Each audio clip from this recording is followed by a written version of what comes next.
सुदीप, पहले बात करते हैं एक ऐसे पैक की जो मार्केट को थोड़ा तंग कर रहा है, लार्ज प्राइवेट बैंक्स। यहाँ क्या दिक्कत है आपके हिसाब से हायर लेवल्स पर HDFC bank, Kotak, ICICI bank और इवन एक्सिस बैंक जैसे जैसे स्टॉक्स में, और क्या व्यू है आपका? देखिए, हमारा व्यू तो पॉजिटिव है अनुज। हम लोगों को लगता है कि अगर इकोनॉमी में हम लोग जबरदस्त ग्रोथ एक्सपेक्ट कर रहे हैं तो बीएफएसआई में भी जबरदस्त ग्रोथ आना चाहिए। ये पहली बात ये है। और इस ग्रोथ को संभालने के लिए जो दिग्गज पब्लिक सेक्टर बैंक्स हैं और जो दिग्गज पब्लिक प्राइवेट सेक्टर बैंक है, वहां पे अच्छा खासा क्रेडिट ग्रोथ होना बहुत जरूरी है। अब रही बात the other side of the balance sheet, जो कि डिपॉजिट मोबिलाइजेशन, जो कि लायबिलिटी। अब शंका ये है कि लायबिलिटी में थोड़ा private sector banks, public sector banks थोड़ा चूक रहे हैं कि लायबिलिटी मोबिलाइजेशन इतना अच्छा नहीं हो रहा है जितना होना चाहिए to support the credit growth. इसी को लेके मार्केट का शंका है, तो फोकस एसेट क्वालिटी और बाकी चीजों से मूव करके ज्यादातर फोकस अभी चला गया है सबका कि लायबिलिटी ग्रोथ कैसा हो रहा है, कासा में कैसा इंप्रूवमेंट हो रहा है, इसी पे सबका फोकस है। और यहाँ पे एक ट्रेड ऑफ जैसा हो रहा है कि अगर एग्रेसिवली कोई डिपॉजिट ग्रोथ की तरफ बढ़े तो मार्जिन कॉम्प्रोमाइज हो रहा है। तो ये trade off between margin and deposit growth, ये एक बहुत इंटरेस्टिंग एक एक एक बैटल कह सकते हैं बन रहा है, और इसी पे सबका नजर है। हम लोगों का मानना ये है कि deposit growth will be challenging.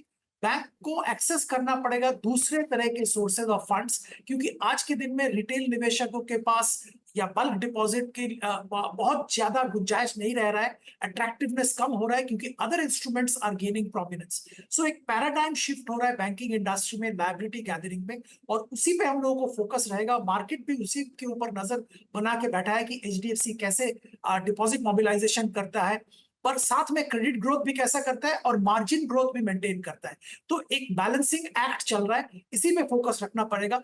Bye and large हमारा व्यू प्राइवेट सेक्टर बैंक्स पे पॉजिटिव है, और अगर हम एक साल की बात कर रहे हैं तो HDFC bank definitely is a good buy. Okay, HDFC bank. अच्छा सुदीप जी, नमस्कार, वीरेंद्र बोल रहा हूँ। अब चुनाव के नतीजे, सरकार का गठन और ये सब पूरी प्रक्रिया पूरी हो गई। बाजार का थोड़ा डिलेमा जो सरकारी कंपनियों को लेकर, सरकारी बैंकों को लेकर था, वो अब दूर है एज ऑफ नाउ। अब अभी आपने प्राइवेट बैंक्स पे टिप्पणी करी, जहाँ पर लास्ट रिपोर्टेड नंबर्स में भी हमें, अगर आप कंपैरिजन करें, पीएसयू बैंक्स में कंफर्ट था, एसबीआई के नंबर्स बहुत स्ट्रॉन्ग थे। कुछ सरकारी बैंकों के इवन जो एनआईएम्स थे उसमें थोड़ा सा एक इंक्रीज था और स्टेबल भी थे। जब आप इसी प्राइवेट बैंक्स को सरकारी बैंकों के सामने रख के देखते हैं, तब आपका जो एनालिसिस है वो क्या है? सरकारी बैंकों पे आपका टेक क्या है इस वक्त? देखिए, सरकारी बैंकों में स्टेट बैंक ऑफ इंडिया हमारा फेवरेट रहा है बहुत दिनों से, और अभी भी लॉन्ग टर्म के लिए फेवरेट है।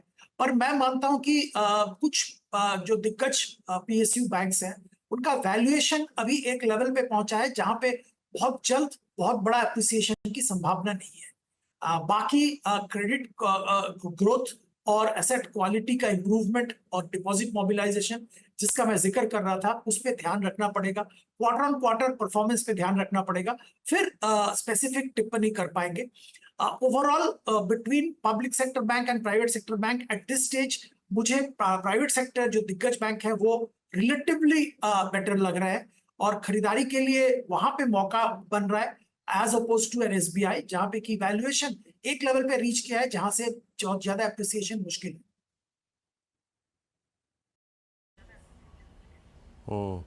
अच्छा, कल के फेड के निर्णय के बाद सुदीप जी, जब आपके पास अब जब इन्फ्लेशन की फिगर्स के साथ एक हल्का सा रोड मैप आया है regarding I think rate cuts 24 में अप्रॉक्सीमेटली 1 कट पॉसिबिलिटी, और शायद 25 में रेट कट की जो पेस है वो ज़्यादा तीव्र रहेगी, 4 रेट कट्स। आपका आईटी पर व्यू क्या बन रहा है? बाजार रोज़ बरोज़ आईटी में एक डे ट्रेड प्रोस्पेक्टिव से तो कॉल ले रहा है, बट एक डिसाइसिव कॉल अभी भी हमारे इस कार्यक्रम में जितने मेहमान आते हैं वो नहीं ले पा रहे हैं। आपका व्यू लार्ज कैप आईटी पे, मिड कैप आईटी पे क्या है इस वक्त? ये Virendra ji, large cap IT पे हमारा व्यू पॉजिटिव रहा है कुछ दिनों से, और अभी भी पॉजिटिव है। यूएस में ब्याज दरें कम हो रहे हैं और होंगे भी। अब एक कट होगा जो कि फेड कह रहा है, और फेड चेयर का जो कॉन्फ्रेंस था वहां पे उन्होंने ऐसा इंडिकेट किया कि शायद एक से ज्यादा कट भी हो सकता है। तो एक यूएस फेड एक बहुत बैलेंसिंग एक्ट प्ले कर रहा है, क्योंकि लेबर मार्केट का भी स्थिति पे नजर उनका है और इन्फ्लेशन पे भी नजर है। तो ये सब बैलेंस करके उनको चलना पड़ रहा है, और शायद इंटरेस्ट रेट पे कॉल लिया जाएगा सेकेंड हाफ में ही, जैसे कि बात हो रहा था। तो सितंबर ऑनवर्ड्स ये कॉल शायद लेना शुरू होगा। और हम मानते हैं कि यूएस में इकोनॉमी में जो दबाव की संभावना थी, या जो दबाव थोड़ा बहुत महसूस किया जा रहा था, वहां पे सुधार आ रहा है। और फॉर्च्यून 500 कंपनीज अगर देखें, उनका परफॉर्मेंस भी इंप्रूव हो रहा है। मैं सिर्फ दिग्गज टेक्नोलॉजी कंपनीज की बात नहीं कर रहा हूँ, यूएस टेक्नोलॉजी कंपनीज, बट बाकी जो फॉर्च्यून 500 कंपनीज है, वहां पे भी परफॉर्मेंस इंप्रूवमेंट हो रहा है। इकोनॉमी में डिमांड है, ग्रोथ है। अब ग्रोथ जो जो जो यूएस में 2-2.5% का ग्रोथ जो एक्सपेक्टेशन है, वो अच्छा है। और उस ग्रोथ के हिसाब से यूएस सीईओस ग्रेजुअली कॉन्फिडेंट हो रहे हैं अपने बिजनेस पे, एक्सपेंशन पे, टेक्नोलॉजी स्पेंड पे। तो हम लोगों को लगता है कि अगला क्वार्टर से, मतलब Q1, इंडिया का जो Q1 है, वहां पे भी ऐसा बहुत कुछ बड़ा इंप्रूवमेंट इंडियन आईटी कंपनीज में देखने को नहीं मिलेगा, दिग्गज आईटीज में। पर Q2 ऑनवर्ड्स इंप्रूवमेंट देखने की संभावना है, न्यू ऑर्डर विंस की संभावना है, ये हम लोग मानते हैं। मिड कैप आईटी एक क्षेत्र है जहां पे मैं ये कहूंगा कि थोड़ा सतर्क रहना चाहिए। कुछ मिड कैप आईटीज ऐसे दिख रहे हैं जहां पे वैल्यूएशन थोड़ा फुल है, और मिड कैप आईटी में फोकस उन्हीं कंपनीज पे करना चाहिए जो कि स्पेसिफिक सेक्टर को सर्विस करता है, और जो सेक्टर में बहुत ट्रैक्शन है, जैसे ट्रैवल टूरिज्म। कुछ आईटी कंपनीज है जो ट्रैवल टूरिज्म को केटर करते हैं, तो वहां पे जरूर ध्यान दिया जा सकता है in spite of high valuation. Similarly जो प्रोसेस ऑटोमेशन और जो ईवी ट्रांजिशन और जो ऑटोमोबाइल सेक्टर से जुड़े हुए टेक्नोलॉजी कंपनीज हैं, जहां पे बहुत अच्छा कामकाज चल रहा है, पर्सिस्टेंट सिस्टम की बात करें, और ऐसे भी बहुत सारे और कंपनीज हैं, टाटा टेक्नोलॉजीज की बात करें, तो यहाँ पे जरूर ध्यान दिया जा सकता है in spite of high valuation. अच्छा, सीमेंट, कंस्ट्रक्शन या फिर जो बाकी रियल एस्टेट से रिलेटेड प्लेस हैं, यहाँ पर क्या व्यू होगा आपका? यहाँ पर टॉप पिक्स क्या होंगे? सीमेंट हमारा फेवरेट सेक्टर है अनुज। इनफैक्ट सीमेंट में हम अल्ट्राटेक हमारा ऑल टाइम फेवरेट है। अपार्ट फ्रॉम अल्ट्राटेक कुछ और भी कंपनीज हैं जहां पे जरूर ध्यान दिया जा सकता है। वैसे lot of speculation is going on कि कुछ कॉर्पोरेट एक्शंस भी शुरू हो जाएंगे कंसोलिडेशन के रिलेटेड, और अगर ऐसा होता है तो जरूर वैल्यूएशन में भी इंप्रूवमेंट देखने को मिलेगा। बट ये थोड़ा कुछ हद तक स्पेकुलेटिव है। अगर फंडामेंटली देखें तो UltraTech definitely looks good. ACC कुछ दिन पहले कुछ इंटरेस्टिंग रिपोर्ट भी आया था, एसीसी भी ठीक लगता है करंट वैल्यूएशन पे। तो अल्ट्राटेक एसीसी दोनों for long term definitely looks good. छोटे मझोले कंपनी डिपेंड करेंगे कॉर्पोरेट एक्शन कैसा होता है, क्या होता है, नहीं होता है, इसके ऊपर।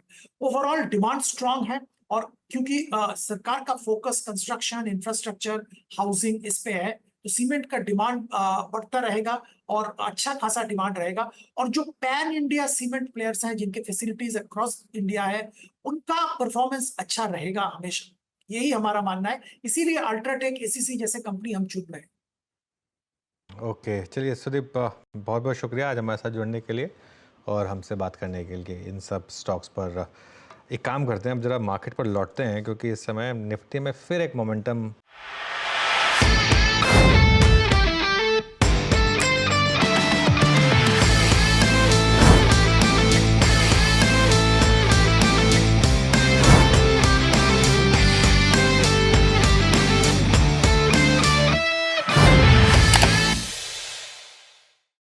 बता दें कि मनी कंट्रोल पर दिए गए विचार एक्सपर्ट्स के अपने निजी विचार होते हैं।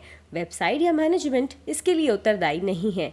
यूजर्स को मनी कंट्रोल की सलाह है कि कोई भी निवेश निर्णय लेने से पहले सर्टिफाइड एक्सपर्ट की सलाह लें।